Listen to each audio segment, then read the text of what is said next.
Ladies and gentlemen, you have in front of you a rather nice controller from a company called Vestrax. This here is the VCI-100 Mk2. Right, first off, let's have a look at the platters. They are touch sensitive, so if you are a scratchy turntablist, you have full control over the music from your PC or your Mac. Also, center area here, a little area where we can loosen or tighten the entire platter. So for example, if you're a mixing DJ, you may want more control over the platter.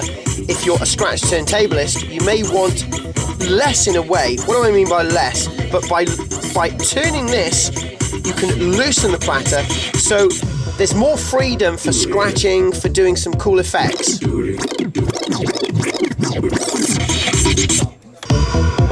Okay, what we have here is we have, first of all, pan control. Now, in my personal opinion, I believe every single mixer, controller, anything to do with DJing, if you can put audio in it, it should have a pan control. And this does, so Vestrax top marks. Here we go.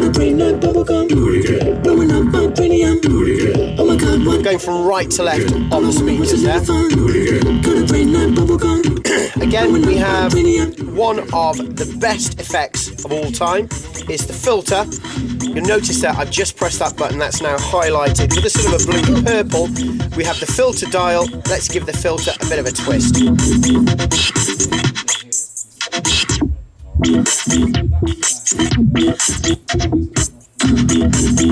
Disengage the filter, press that again, and now absolutely nothing at all.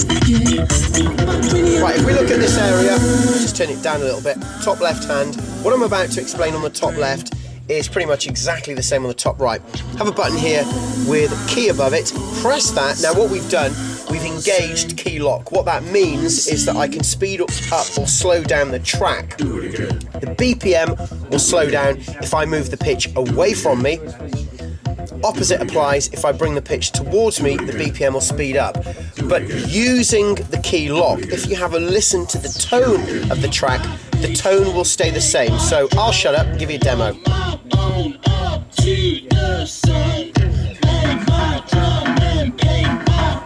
Right, what I'm going to do now is press the key button again. Now, the button itself is not highlighted. You can see it's highlighted with a sort of an orange LED underneath there. Press it again, no orange LED. I'm going to do exactly the same thing. What you should be able to hear is not only the track slowing down, but the key of the track dipping as well. Here we go. Oh my God, what have I done? All I wanted was a little fun. Got a brain like bubblegum. Blowing up my cranium. Oh my God, what have I done? There you go. Ideally, if you're a mixing DJ and maybe you've got two tracks that you want to mix in, they're either the same key or keys that match, but the BPMs could be way off. One, for example, on this side could be 120 BPM, this one could be 135.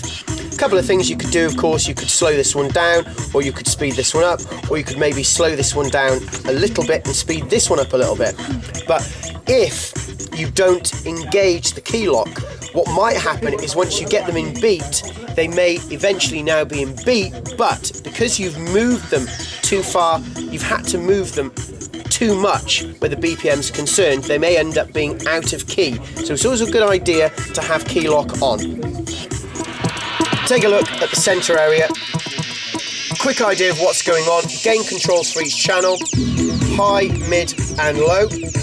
We have load here, so instead of a dial, we can scroll up, down, flick either side to load the track. There you go, I've just loaded a track.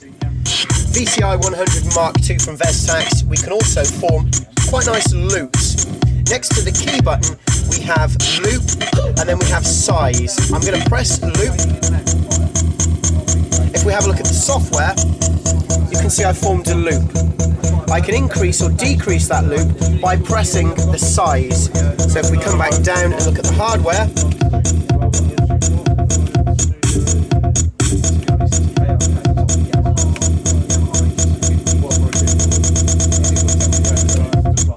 to get out the loop, you just press the loop button again. Okay, looking top left on the VCI-100 Mk2. This is the area for our effects. Exactly the same on the right hand side, and of course by manipulating and using the dials and the buttons on the right and left, you'll in turn use the software and the effects on the software. Now, I've got to admit, that looks pretty dope. We've got some nice LED shining there, so I can imagine that in the dark looking pretty fly actually. So yeah, that's top marks. Take a look at the front of the VCI-100 Mk2, and we have a few dials here. The one on the far left is the main master volume dial.